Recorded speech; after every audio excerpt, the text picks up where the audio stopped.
Let's paint a tortilla warmer. I don't know what happened to the initial sketch, but it's basically what I did was a circle on top of a square. And in hindsight, I would have made it more of an oval shape instead of a circle, but here we are. And I used buff titanium for the base of this. And then, I don't know why, but I switched palettes. And I can't remember where this palette's from, but I'm using a green color to go around. I don't have the inspo pic of the tortilla warmer to show you.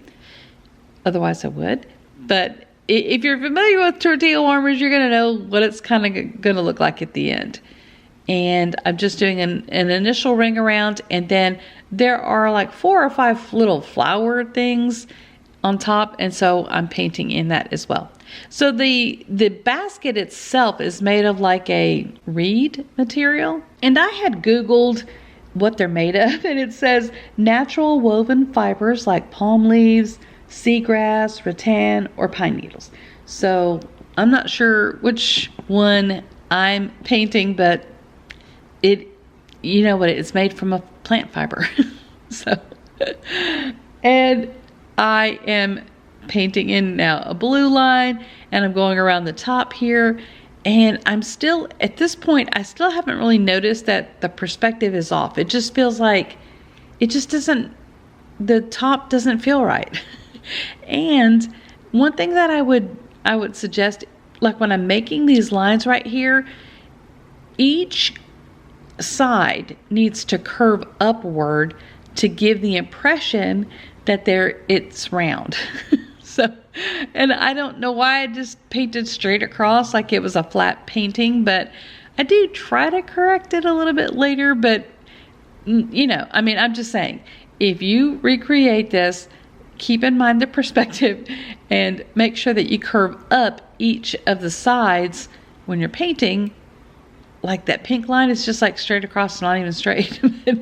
Anyway, that's what I'm saying. Like, you need to kind of curve it up so that it looks like it is rounded. That gives the idea, the impression that it's rounded.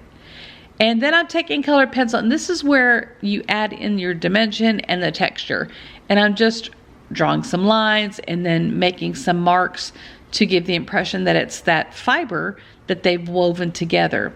And you know, this whole part here, I've already started to notice that I need to kind of adjust it. But that's the fun of watercolor, y'all. It's just an exploration. This is just my sketchbook. This is not like a finished commissioned piece or something like that. This is just me having fun and just me exploring Texas and Mexican culture through watercolor paintings. Tiny Tex-Mex watercolor paintings, which is what I call the series. Now, I will say that especially this part where I'm doing the cream colored texture, I love how it turns out. I think it turns out really well in the end, the way I did the texture. I still need to fix the perspective because it still looks a little bit flat, but thank y'all so much for being here. We have one more tiny Tex-Mex painting coming your way, so I hope you stay tuned for that, and I'll see you in my next video. Bye.